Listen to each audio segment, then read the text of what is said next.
चलिए, तो यहाँ पर यूपीएससी जो कि वररक्षक, और यहाँ पर कह सकते हैं हिंदी की आपकी क्लास है। और आपके पूरे के पूरे 80 प्रश्न आपके सॉल्व कराए जाते हैं सुबह 7:30 बजे। ठीक है, एक क्लास सुबह 7:30 बजे चलती है और पूरे के पूरे प्रश्न एक ही क्लास में आपके कंप्लीट कराते हैं। चलिए, तो स्टार्ट करते हैं। यहाँ पर देखो, पूरे पूरे 80 प्रश्न आपको सॉल्व करना है। ठीक है, सभी लोग आ गए होंगे। चलिए, तो देखो यहाँ पर आपके गद्यांश दिया है। गद्यांश को हम लोग यहाँ पर स्किप कर देते हैं कि गद्यांश क्या होगा ना कि आपके पास ऑफलाइन पेपर होगा, तो ऑफलाइन पेपर आप अपने अकॉर्डिंग दे सकते हैं, कोई दिक्कत नहीं है। चलिए, good morning good morning good morning. चलिए, पहला प्रश्न आपसे पूछा गया है, कह रहा है कि जब कोई सरकारी पत्र, ज्ञापन या कार्यालय पत्र एक साथ अनेक प्रेषितों को भेजा जाए तो उसे क्या कहते हैं। ये प्रश्न आपका पूछा भी गया है, जो पिछला एग्जाम हुआ था, ठीक है, 2018 वाले में, वो आपका क्वेश्चन आपका पूछा भी गया था कि जब कोई सरकारी पत्र, ज्ञापन या कार्यालय ज्ञापन एक साथ अनेक परिस्थितियों को भेजे जाए तो उसे क्या कहते हैं। चलिए, ऑप्शन डी आ रहा है, सभी का डी आ रहा है, तो जी हाँ बिल्कुल सही होगा। तो याद रखिएगा, जब भी कोई भी है ना, जब भी कोई क्या हो, एक जगह से अनेक जगह आपके भेजे जाए, जैसे मान लीजिए कि कॉल लेटर होते हैं ना, जैसे जॉब लग जाती है फिर एक साथ बुलाया जाता है, तो ऐसे आपके परिपत्र ही कहलाते हैं। ठीक है, चलिए अगला आपसे पूछा गया है, जब एक अधिकारी दूसरे अधिकारी को व्यक्तिगत नाम से पत्र लिखता है तो उसे क्या कहते हैं। जब एक अधिकारी दूसरे अधिकारी को व्यक्तिगत नाम से पत्र लिखता है तो उसे क्या कहते हैं। चलिए, 7 का जवाब देना है, 7 का जवाब दीजिएगा। चलिए, तो जब एक अधिकारी दूसरे अधिकारी को व्यक्तिगत नाम से पत्र लिखता है तो उसे क्या कहते हैं। 7 का ऑप्शन राइट आपका बी हो जाएगा।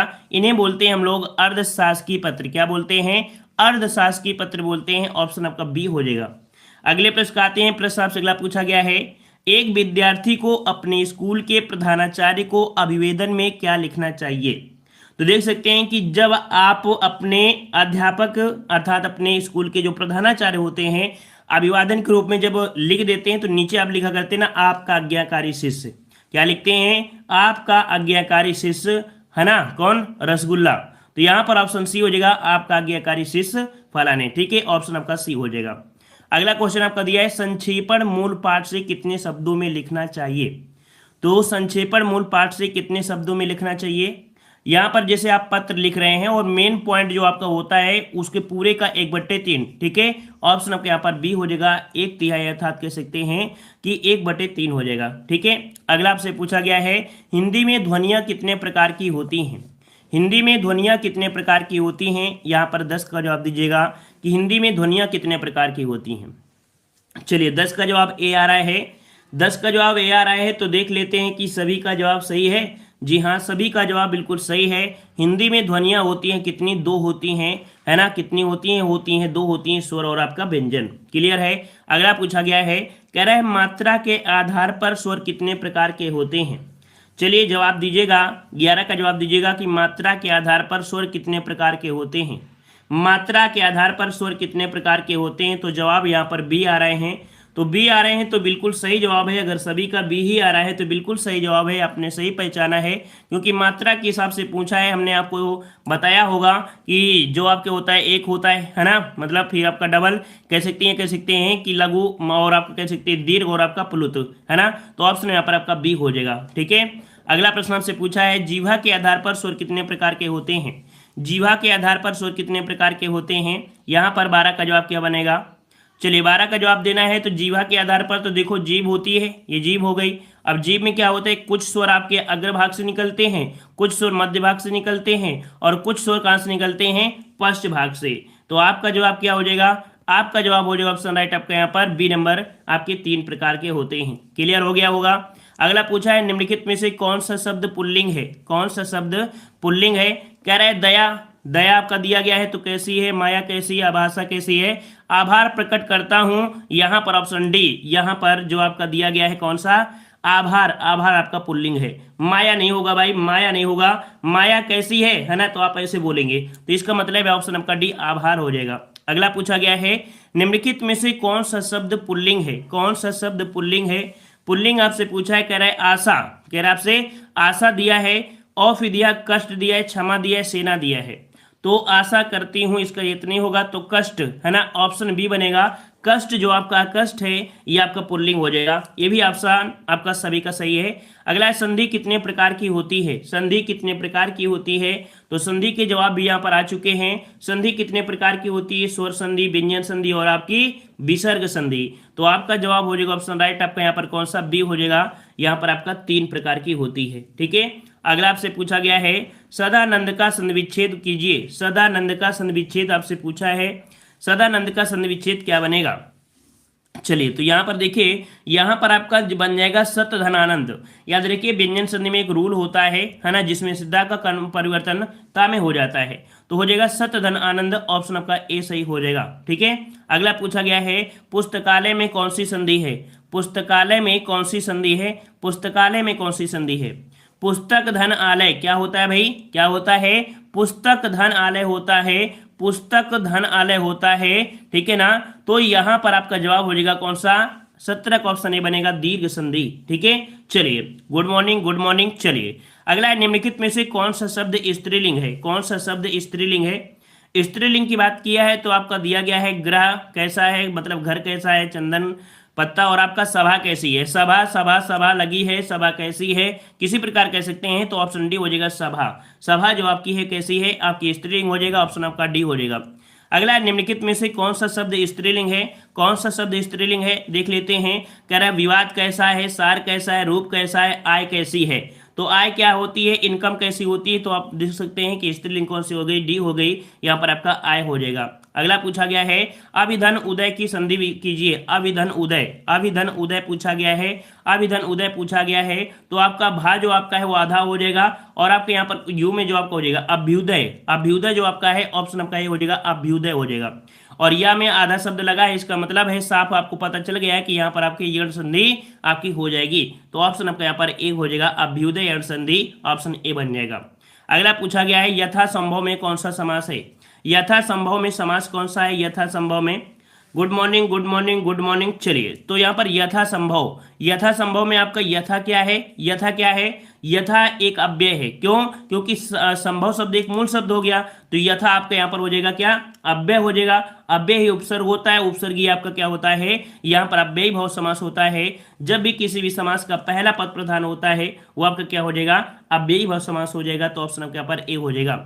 अगला आपसे पूछा गया है जिंदगी में कौन सा प्रत्यय है? चलिए, यहां पर जवाब देना, जिंदगी में कौन सा प्रत्यय है? जिंदगी में कौन सा प्रत्यय है?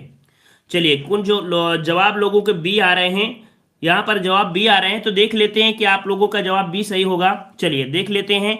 तो आप बताइए, अगर आपका बड़ी ई आ रहा है तो जिंदग, क्या बताइए कि ये बताइए, इसका कोई अर्थ निकल रहा है क्या?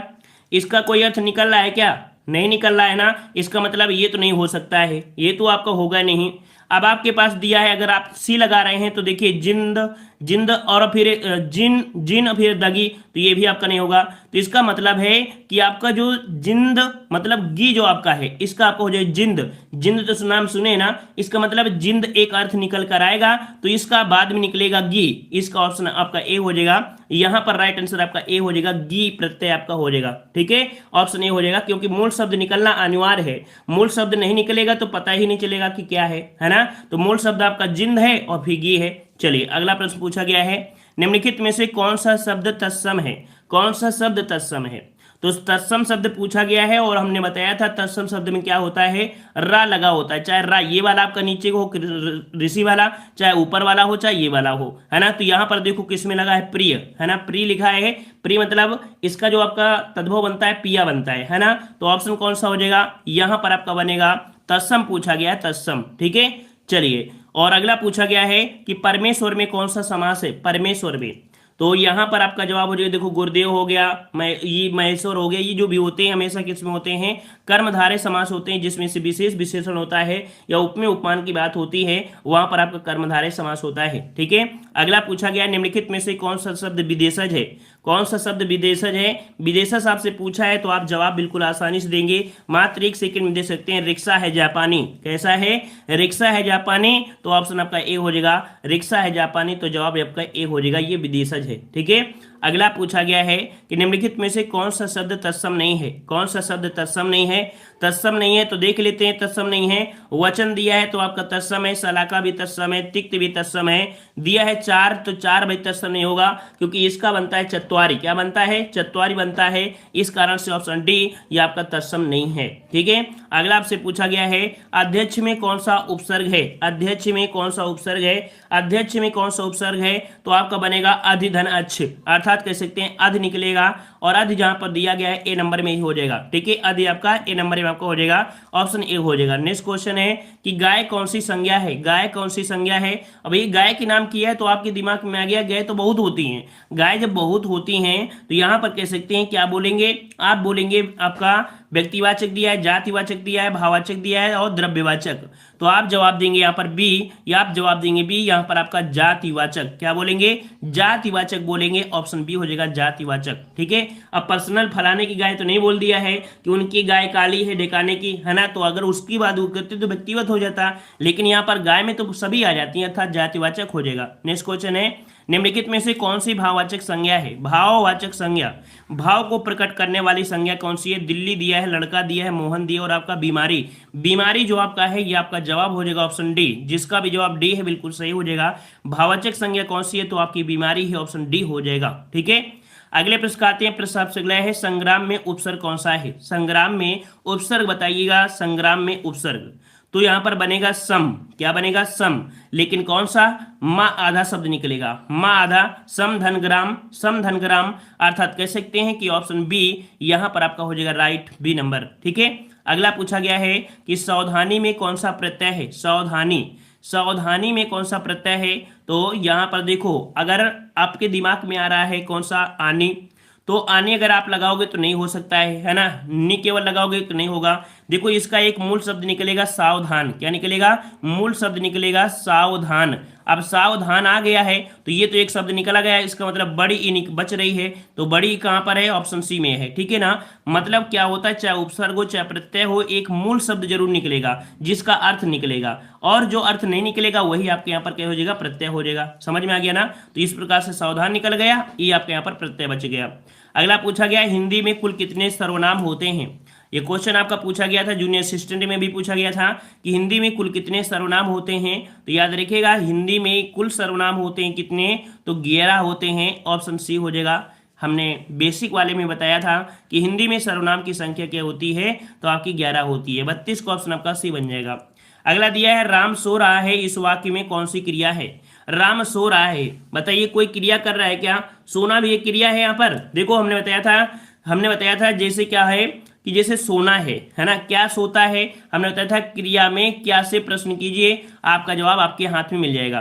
क्या सोता है तो आप बोल सकते हैं कि क्या सोता है, नहीं बोल सकते हैं ना, इसका मतलब है कि ये क्रिया जो हो रही है वो बिना कर्म के ही हो रही है, और बिना कर्म के हो रही है इसका मतलब है कि आपकी अकर्मक क्रिया हो रही है। ऑप्शन आपका ए हो जाएगा।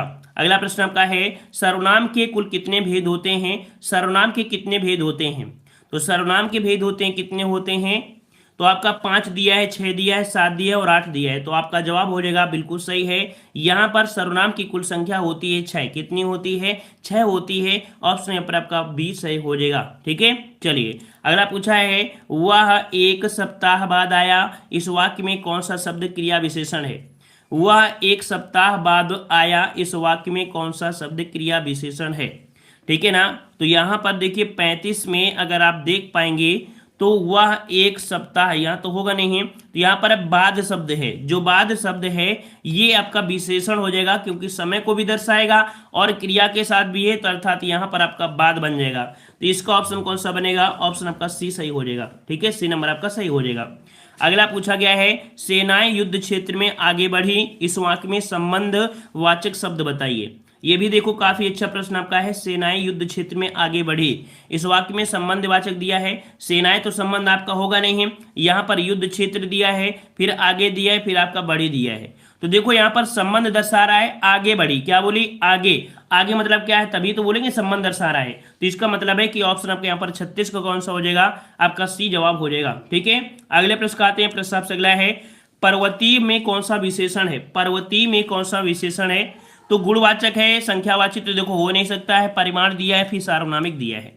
तो सिंपल सी बात है कि यहाँ पर एक स्थान की बात कर रहा है ना। तो पर्वतीय क्षेत्र जो आपका है एक स्थान की बात करेगा तो आपका हो जाएगा कौन सा, ए नंबर गुणवाचक, है ना। तो 37 का ऑप्शन आपका हो जाएगा ए नंबर आपका हो जाएगा गुणवाचक विशेषण। नेक्स्ट क्वेश्चन है कि वह आया और मैं गया, इस वाक्य में समुच्चय बोधक शब्द बताइए। वह आया, है ना, समुच्चय मतलब क्या हुआ, दो को जोड़ रहा है, कौन जोड़ रहा है, तो आपका और जोड़ रहा है, तो और ही आपका हो जाएगा, ऑप्शन आपका सी हो जाएगा, ठीक है ना। समुच्चय बोधक शब्द कौन हो जाएगा, सी नंबर और हो जाएगा। अगला है निम्नलिखित में से कौन सा शब्द विशेषण है, कौन सा शब्द विशेषण है, और अगर विशेषण की बात करेंगे तो आगरा है, चमकीला है, कुछ है और आपका लिखना। तो देखो यहाँ पर आपका चमकीला क्या है भाई, चमकीला, ऑप्शन बी यहाँ पर चमकीला जिसका भी जवाब है बिल्कुल सही जवाब हो जाएगा। अगला पूछा गया है हाय अब मैं क्या करूं, इस वाक्य में विस्मय बोधक शब्द बताइए। हाय मैं क्या करूं, तो देखो हाय किस में लगा है, यहाँ पर देखो विस्मय किसके साथ लगा है, विस्मय लगा है हाय के साथ, ठीक है, हाय दैया। तो यहाँ पर आपका ए नंबर आपका हो जाएगा, हाय शब्द जो आपका है ये विस्मय बोधक शब्द आपका हो जाएगा ए नंबर, ठीक है। अगला पूछा गया है जो शब्द संज्ञा की विशेषता बताते हैं उन्हें क्या कहते हैं। चलिए 41 का जवाब दीजिएगा कि जो शब्द संज्ञा की विशेषता बताते हैं, देखो विशेषता बताते हैं, ये नहीं पूछा गया है कि संज्ञा के स्थान पर बोले या लिखे जाते हैं, यहाँ पर पूछा गया है जो शब्द संज्ञा की विशेषता बताते हैं, और जो विशेषता बताते हैं उसे क्या बोलते हैं, तो आपका यहाँ पर विशेषण हो जाएगा। अगर क्वेश्चन ये पूछा जाता, अगर ये पूछा जाता संज्ञा के स्थान पर बोले या लिखे जाते हैं तब वहां पर आपके सर्वनाम हो जाता है ना, लेकिन यहाँ पर पूछा है उसकी विशेषता बताते हैं तो विशेषता आपका हो जाएगा विशेषण। तो 41 का ऑप्शन आपका बी सही हो जाएगा। क्लियर हुआ। अगले प्रश्न आते हैं, प्रश्न आपसे अगले हैं, उपसर्ग वह शब्दांश है जो, उपसर्ग वह शब्दांश है जो, तो यहां पर कह सकते हैं, तो यहां पर कह सकते हैं कि आपका जवाब किसी शब्द के मध्य नहीं, किसी शब्द के आगे जुड़ता है, बिल्कुल सही जवाब है, यहां पर आपका सी हो जाएगा, किसी शब्द के आगे जुड़ता है जो आपका उपसर्ग होता है, ठीक है। चलिए अगले प्रश्न आते हैं, प्रश्न आपसे अगला है, निम्नलिखित में से कौन सा शब्द शुद्ध है, कौन सा शब्द शुद्ध है। यहां पर दिया गया है 46, यहां पर दिया गया है 46, 46 किस प्रकार से लिखेंगे, तो देखो आप इंग्लिश हिंदी सब कुछ जानते हैं लेकिन हिंदी में भी आपको दिया गया है, तो 46 देखो 46 ला में जो आपका होता है बड़ी की मात्रा होगी तो आपका हो जाएगा 46, ऑप्शन आपका बनेगा ए नंबर 46 बन जाएगा। क्लियर हो गया। चलिए भाई आप लोग लाइक शेयर बढ़ाते रहिए, लाइक शेयर करते रहिए, लाइक कर दीजिएगा, जितने लोग अभी जुड़े हैं, जितने लोग अभी जुड़े हैं थोड़ा सा लाइक कर दीजिएगा और थोड़ा दोस्तों को भी शेयर कर दीजिएगा ताकि टाइम से आ जाया करे, ठीक है। और ज़्यादा लोग होते हैं तो आपको भी आनंद आता है और अभी भी आनंद आता है, ठीक है। एक बार जितने लोग यहाँ पर बाद में जुड़े हैं लाइक शेयर कर दीजिए जल्दी से।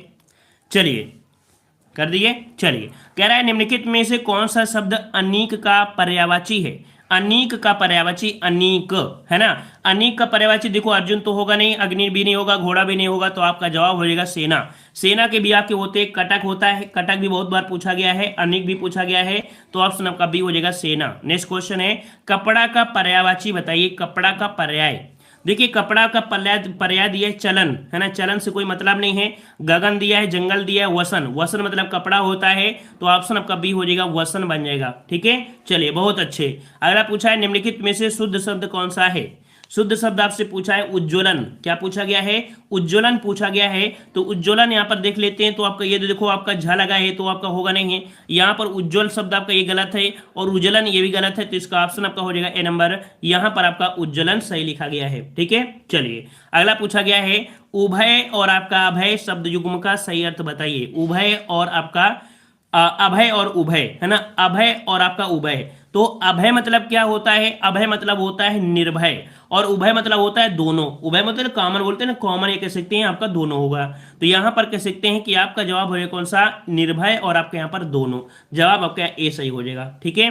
अगला पूछा गया है आकाश का विलोम शब्द बताइए, आकाश का विलोम पूछा है, तो आकाश का विलोम क्या बनेगा, आकाश का विलोम देखते हैं इस प्रश्न का जवाब कौन देता है, इतना सरल प्रश्न है, देखते हैं किसका जवाब सही आएगा 48 में।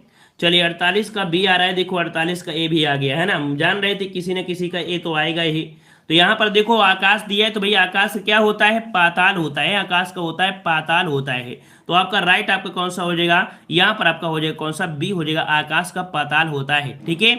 अगला आपसे पूछा गया है, कह रहा है अली और आपका अली, अली और अली, तो देखो यहाँ पर अली दिया गया है और आपका अली दिया है, इसका मतलब अली मतलब क्या होता है, सखी होता है, अली मतलब क्या होता है, सखी होता है, ठीक है। अली मतलब क्या होता है, तो आपका भौरा होता है, क्या होता है, भौरा होता है। तो इस कारण से जवाब कौन सा हो जाएगा, जवाब हो जाएगा ऑप्शन बी, भौरा और आपका सखी हो जाएगा। तो एक साथ आपका जवाब मिल गया बी नंबर। नेक्स्ट क्वेश्चन है, पृथ्वी का विलोम क्या होता है। चलिए अब 50 का जवाब दीजिएगा, पृथ्वी का आपका विलोम क्या बनेगा। तो भाई पृथ्वी है, तो पृथ्वी है तो आपके पास जवाब कौन हो जाएगा, तो भाई पाताल में मत पहुंचिएगा। अब देखिए पृथ्वी है तो भाई पाताल में तो पहुंचना नहीं है, तो यहाँ पर देखिए जवाब कई लोगों के आ रहे हैं कि यहाँ पर बी भी आ रहे हैं, है ना। तो भाई आप पृथ्वी का पाताल नीचे और थोड़ा पहुंचोगे, पृथ्वी का क्या हो जाएगा, आकाश, तो आकाश पाताल, आकाश पाताल, तो यहाँ पृथ्वी और आकाश, ठीक है, पृथ्वी और आकाश हो जाएगा। तो 50 का ऑप्शन आपका बनेगा ए नंबर, ठीक है, 50 का बनेगा ए नंबर, पृथ्वी और आपका आकाश हो जाएगा, ठीक है। चलिए अगले प्रश्न का आते हैं। प्रश्न आपसे अगला दिया है, बड़ा घर छोटा आदमी नील वस्त्र में विशेष शब्द क्या है। विशेष पूछा गया है, मतलब जिसकी विशेषता बताई गई है, विशेषता बताई गई है, बड़ा घर है ना। आपसे बोलेंगे बड़ा घर है तो कह सकते हैं बड़ा क्या है यहाँ पर, तो ये तो कह सकते हैं आपका हो जाएगा विशेषण। तो घर शब्द है, आदमी और आपका वस्त्र, तो यहां पर आपका हो जाएगा घर, आदमी, वस्त्र, ये आपका हो जाएगा विशेष। क्लियर हो गया। अगला पूछा गया है, वाच्य होते हैं, वाच्य होते हैं, वाच्य होते कितने होते हैं, तो आपने पढ़ा होगा कृत्यवाच्य, फिर पढ़ा होगा कर्मवाच्य, फिर पढ़ा होगा आपका भाववाच्य। तो आपका जवाब बिल्कुल सही आ रहा है, यहाँ पर 3 प्रकार के होते हैं, 3 प्रकार के होते हैं, ए नंबर आपका सही हो जाएगा। अगला पूछा है, निम्नलिखित में से भाववाच्य बताइए। भाववाच्य पूछा गया है, भाववाच्य कौन सा है, कह रहे तुम फूल तोड़ोगे, तुम फूल तोड़ोगे, फिर कह रहे अब चला जाए, बच्चे खेल रहे हैं, पुस्तकें लिखी जाएं। तो देखो हमने आपको बताया था अब चला जाए एक भाव को दर्शाता है, तो यहां पर ऑप्शन राइट आपका हो जाएगा कौन सा, बी हो जाएगा, अब चला जाए, ठीक है। अगला पूछा गया है कि छक्का पंजा करना, मुहावरे का सही अर्थ क्या होगा। छक्का पंजा करना, छक्का पंजा करना, इसका मतलब है, इसका मतलब है कि आपसे दिया गया झगड़ा लगाना नहीं, ओछी हरकत। यहां पर देखो क्या हो जाएगा, ओछी शब्द लिखा होना चाहिए, ओछी हरकत से कार्य सिद्ध करना, तो यहां पर आपका बी हो जाएगा, ओछी हरकत से कार्य सिद्ध करना छक्का पंजा करना होता है, ठीक है। अगले प्रश्न आते हैं। प्रश्न आपसे अगला है, निम्नलिखित में से सममात्रिक छंद कौन सा उदाहरण है। सममात्रिक छंद का उदाहरण कौन सा है। सममात्रिक छंद मतलब कह सकते हैं कि जितने भी आपकी कह सकते हैं क्या होती हैं, चरण होते हैं, तो चरण में सभी मात्राएं बराबर होना चाहिए। तो सभी बराबर आपकी इसमें दोहा में तो होती नहीं है, ना ही सोठा में होंगी, तो आपका जवाब हो जाएगा सी, चौपाई हो जाएगा। क्या हो जाएगा यहाँ पर चौपाई, ऑप्शन आपका सी हो जाएगा, चौपाई, ठीक है। अगला पूछा गया है, कह रहे दिए गए वाक्य में एक रेखांकित शब्द है, उस शब्द में प्रयुक्त उपसर्ग किस कोटि का है। विद्यालय का उप प्रधानाचार्य जिम्मेदार व्यक्ति होता है। यहाँ पर उप दिया गया है, उप दिया है, और उप जो आपका है ये कैसा उपसर्ग है, हमने आपको ऐसा नहीं पहली बार बता रहे हैं, बहुत पहले बार बताए, मतलब बहुत पहले और भी बता चुके हैं। तो यहाँ पर ये जो आपका उप है ये आपका होता है आपका ये नंबर, ये तत्सम उपसर्ग है। कैसा है, तत्सम उपसर्ग है, ऑप्शन राइट आपका बनेगा यहाँ पर ये नंबर, ठीक है ना। उप जो शब्द होता है इसका मतलब छोटा, तो एक अर्थ आपका हो गया संस्कृत रूपी में, तो ऑप्शन आपका ए हो जाएगा, तत्सम उपसर्ग है। अगला क्वेश्चन है, सरस्वती का पर्यायवाची नहीं है। चलिए पर्यायवाची आपसे पूछा गया है, सरस्वती का पर्यायवाची नहीं है, सरस्वती का पर्यायवाची नहीं है, नहीं है। तो देख लेते हैं, देखो सरस्वती का पर्यायवाची वाणी होता है, वीणा पाणी भी होता है, शारदा भी होता है ना, शारदा भी होता है, लेकिन कमला नहीं होता है, ठीक है। क्या नहीं होता है, कमला नहीं होता है। तो आपके सामने जवाब आ गया था, ऑप्शन सी राइट हो जाएगा, ठीक है। अगला पूछा गया है, रेलगाड़ी शब्द कैसा है, रेलगाड़ी शब्द कैसा है। तो देखो रेल यहाँ पर आपकी कैसी है, रेल आपके यहाँ पर इंग्लिश शब्द आपका है, ठीक है ना, और गाड़ी आपके यहाँ पर हिंदी शब्द है। जब दो भाषाओं से कोई भी शब्द बनता है वो संकर शब्द हो जाता है, ठीक है। ऑप्शन डी हो जाएगा, संकर शब्द हो जाएगा। जैसे आपने देखा होगा कि कोई पौधा अगर दो टहनियों को काटकर बनाया गया है तो वो आपका संकर हो जाता है, ठीक है ना। तो यहाँ पर आपका जवाब डी हो जाएगा, संकर। नेक्स्ट क्वेश्चन दिया है, समुच्चय बोधक को कहते हैं। चलिए 59 का जवाब देना है, समुच्चय बोधक को कहते हैं, समुच्चय बोधक को कहते हैं, अविकारी कहते हैं या विकारी कहते हैं, या आपका ए और बी दोनों हो जाएगा। चलिए तो जवाब यहाँ पर आ रहे हैं, चलिए किसी लोगों का जवाब सी आ रहे हैं, किसी का बी भी आ रहा है। चलिए तो यहाँ पर देख लेते हैं समुच्चय बोधक। ये बताइए समुच्चय बोधक क्या विकारी भी हो सकता है या विकारी दोनों एक साथ हो सकता है। तो एक ही चीज लगाइएगा भाई, ऐसी चीज में एक ही लगाना है, और ये भी आप क्या लगाएंगे, यहां पर लगाएंगे अविकारी। समुच्चय बोधक क्या होते हैं, अविकारी होते हैं। तो ऑप्शन आपका ए हो जाएगा, अविकारी, ठीक है। चलिए अगला पूछा गया है, निम्नलिखित में से कौन सा शब्द स्त्रीलिंग में प्रयुक्त होता है। स्त्रीलिंग में प्रयुक्त होता है। यहाँ पर देख लेते हैं ऋतु, फिर दिया है पंडित, फिर दिया है हंस, फिर आपका आचार्य। तो यहाँ पर देख सकते हैं ऋतु, ऋतु कैसी है तो आप बोलेंगे ऋतु आपकी सर्दी ऋतु है ना, शरद ऋतु है, शरद ऋतु है। इसका मतलब है कि यहाँ पर आपका जवाब ए हो जाएगा ऋतु। हंस कैसा होता है, हंस कैसा होता है तो ऋतु हो नहीं सकता है, ठीक है। पंडित कैसा है, आचार्य कैसा है ना, तो इसका मतलब है ए नंबर आपका सही हो जाएगा, ऋतु हो जाएगा। अगला पूछा गया है हिंदी में वचन होते हैं, हिंदी में वचन होते हैं, हिंदी में वचन होते हैं कितने होते हैं, तो भाई हिंदी में वचन होते हैं कितने, दो होते हैं। एक होता है कौन सा, एक वचन, फिर आपका बहुवचन। द्विवचन आपको मिलेगा संस्कृत में, ठीक है। मतलब संस्कृत में आपके होते हैं वचन 3, लेकिन हिंदी में होते हैं 2, ठीक है। अगला पूछा गया है अधिमानता में प्रयुक्त उपसर्ग कौन सा है, अधिमानता में प्रयुक्त उपसर्ग कौन सा है, अधि। अधि यहाँ पर देखो अधि और मानता, तो मानता शब्द एक मूल शब्द आ गया, इसका मतलब है कि आपका अधि जो आपका है ये आपका उपसर्ग हो जाएगा, जो कि राइट आंसर आपका सी हो जाएगा, अधि हो जाएगा, ठीक है। अगला पूछा गया है इच्छु का तद्भव रूप क्या है, इच्छु का तद्भव रूप, तो देखो यहाँ पर इच्छु दिया है और छा का परिवर्तन आपके तद्भव में खा हो जाता है, ठीक है। अगर तत्सम दिया है छा और इसका आपका तद्भव बनाएंगे तो आपका खा हो जाएगा, तो इच्छु का हो जाएगा खा हो जाएगा, तो आपका जवाब हो जाएगा सी, ईख हो जाएगा। क्या हो जाएगा, ईख, ऑप्शन आपका सी हो जाएगा। नेक्स्ट क्वेश्चन दिया है उद्यान का शुद्ध वर्ण विच्छेद बताइएगा, उद्यान का शुद्ध वर्ण विच्छेद आपको बताना है। तो यहाँ पर आपका दिया गया है उ, द और ये, इसका मतलब ये एक साथ हो गया, बड़ा अलग गया तो इसका ना पूरा हो गया, इसका मतलब है कि यहाँ पर ये तो सही दिया है। चलिए यहाँ पर देखो ये तो आपका होगा नहीं है, फिर आपको यहाँ पर दिया गया है उ, द, यू, ब, या, ना। देखिए यहाँ पर कह सकते हैं, देखो ऑप्शन आपके जो दिए गए हैं यहाँ पर कौन से, यहाँ पर दोनों ही ऑप्शन आपके सही कर दिए गए हैं, ठीक है। ए और सी दोनों ही सेम टू सेम लिखे हैं, यहाँ पर सेम टू सेम लिखे हैं, इसका मतलब है कि यहाँ पर दोनों ही सही आपको करना है। क्यों, क्योंकि यहाँ पर कह सकते हैं किसी में कोई त्रुटि नहीं की गई इन दोनों में, ठीक है, सेम टू सेम लिख दिए गए हैं। तो यहाँ पर आपका ए और सी दोनों ही एक जैसे सेम ही लिखे हैं, ठीक है। चलिए अगला पूछा गया है सरयूर में संधि कौन सी है, सरयूर में कौन सी संधि है, सरयूर में दिया है सरयूर में, तो देखो सरयू धन ऊर में बनेगा, इसका मतलब है कि छोटू यू, छोटा ऊ और जो आपका बड़ा ऊ होता है तो वो आपका होता है दीर्घ संधि में। किस में होता है, दीर्घ संधि में, तो ऑप्शन आपका यहाँ पर ये हो जाएगा, आपका दीर्घ संधि बन जाएगा। ये भी आपका राइट आंसर आपका हो चुका है, जवाब बिल्कुल सही। नेक्स्ट क्वेश्चन है जिस समास का कोई पद प्रधान नहीं होता है उसे क्या कहते हैं, जिस समास का कोई भी पद प्रधान नहीं होता है, कोई भी पद प्रधान नहीं होता है तो वो आपका कौन सा होता है, तो देखो दिग होता है संख्यावाची, ये तो होगा नहीं। द्वंद्व समास में दोनों ही पद आपके प्रधान होते हैं। कर्मधारय समास में तो विशेष विशेषण होता है, तो इसका मतलब है आपका जवाब डी हो जाएगा, बहुब्रीहि समास।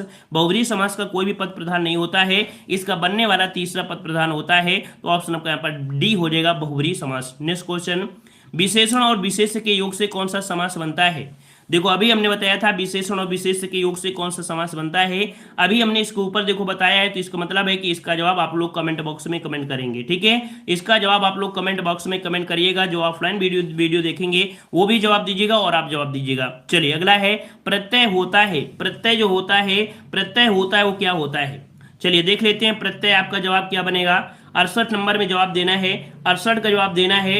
68 का जवाब ए आ रहा है, किसी का यहाँ पर और भी कुछ आ रहा है, चलिए 68 में और कोई किसी का ऑप्शन तो नहीं है। चलिए तो यहाँ पर बिल्कुल सही जवाब है, यहाँ पर आपका जवाब हो जाएगा ए नंबर, शब्दांश होते हैं। क्या होते हैं, शब्दांश होते हैं, तो ऑप्शन यहाँ पर ए हो जाएगा, शब्दांश होते हैं, ठीक है। जैसे अभी हमने बताया था अधिमानता, क्या बोला था, अधिमानता हो गया, और जैसे जिंदगी भी था, तो मतलब एक शब्द निकला था ना, मुख्य शब्द निकला था, इसका मतलब आपका शब्दांश होता है।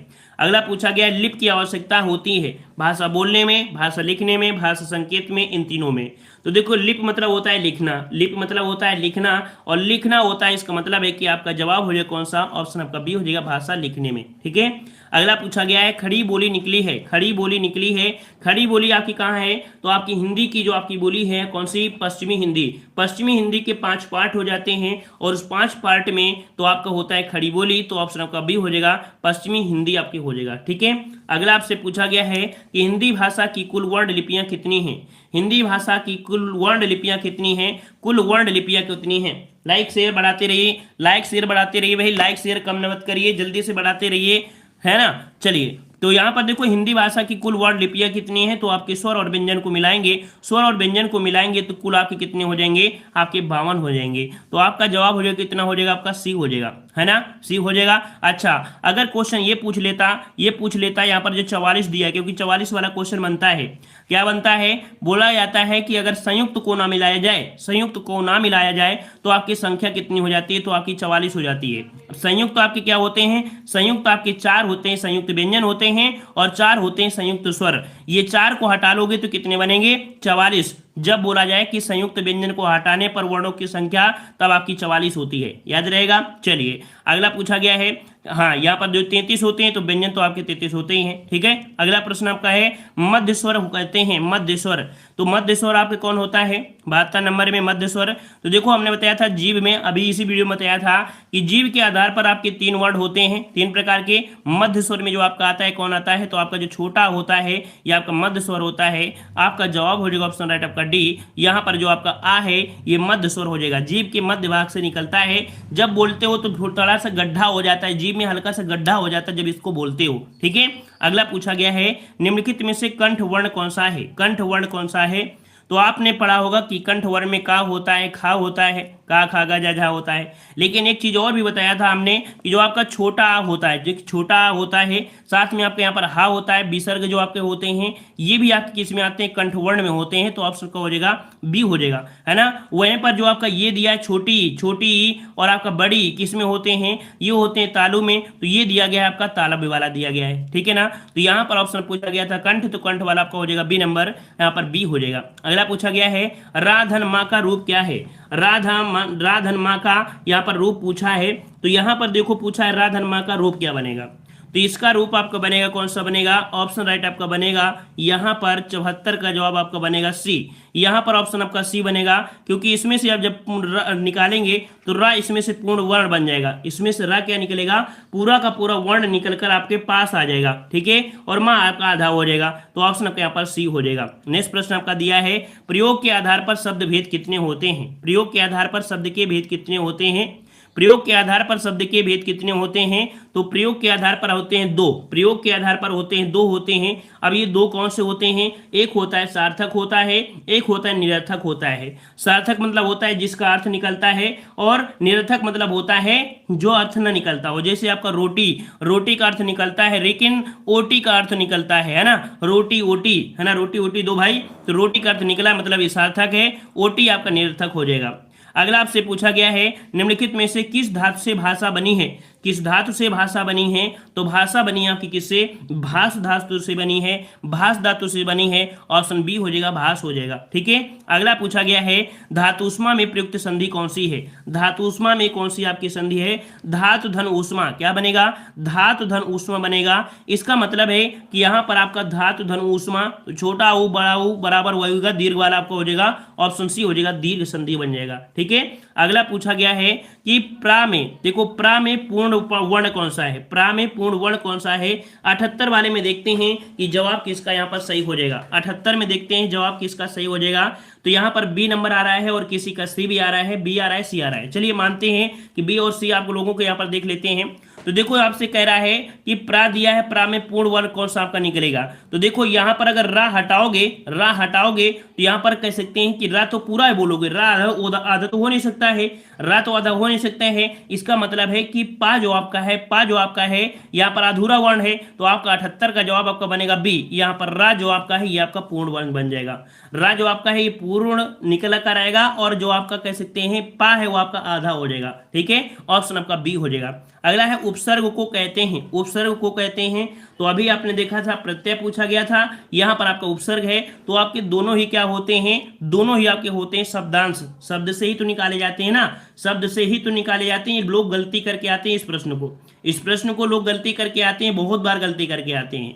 तो यहाँ पर याद रखिए उपसर्ग क्या बोलते हैं, यहाँ पर शब्दांश बोलते हैं, और प्रत्यय को भी शब्दांश बोलते हैं, क्योंकि शब्द के आगे और पीछे तो निकाले जाते हैं, इसलिए शब्द आपका बन जाएगा, ठीक है। गलती मत करिएगा। अगला पूछा गया है, कह रहा आपसे यहाँ पर कह रहा है कौन सा कह रहा है आपसे पनही का तत्सम शब्द क्या है। पनही शब्द का तत्सम रूप, पनही शब्द का तत्सम रूप पूछा है। तांबुल दिया है, पर्ण दिया है, पर्णही दिया है, और आपका उपना दिया है। तो यहाँ पर आपका जवाब कौन सा हो जाएगा, पनही का। पनही का होता है क्या होता है, ऑप्शन डी आ रहा है, ऑप्शन डी आ रहा है। जिन्होंने पढ़ा है तो बिल्कुल जवाब बिल्कुल सही है। याद रखिएगा कि पनही का तत्सम होता है उपनाह होता है। क्या होता है? उपनाह होता है। ये रट लीजिएगा, ये प्रश्न आपका बहुत बार पूछा गया है, ठीक है ना। तो इस प्रकार से ऑप्शन आपका हो जाएगा डी, उपनाह हो जाएगा। तो इस प्रकार से ये क्लास आपके यहाँ पर आपके कह सकते हैं फुल कंप्लीट होती है। और देखो ज़्यादा समय हम नहीं लेते हैं, और ऐसा नहीं है कि आपको कोई प्रश्न समझ में भी ना आया हो। ऐसा नहीं है कि प्रश्न समझ में नहीं आया है, सभी आपको समझ में आ रहे हैं पूरी तरीके से, ठीक है। तो थोड़ा स्पीड में भी रहते हैं, ये हमारी आदत भी है, ठीक है। टाइम वेस्ट करना हमारा ये काम तो होता नहीं है, ठीक है। और कह सकते हैं डेली क्लास होती है 7:30 बजे से होती है, ठीक है ना। चलिए ठीक है, हम लोग मिलते हैं नए वीडियो में। धन्यवाद सभी को, जय हिंद, राधे।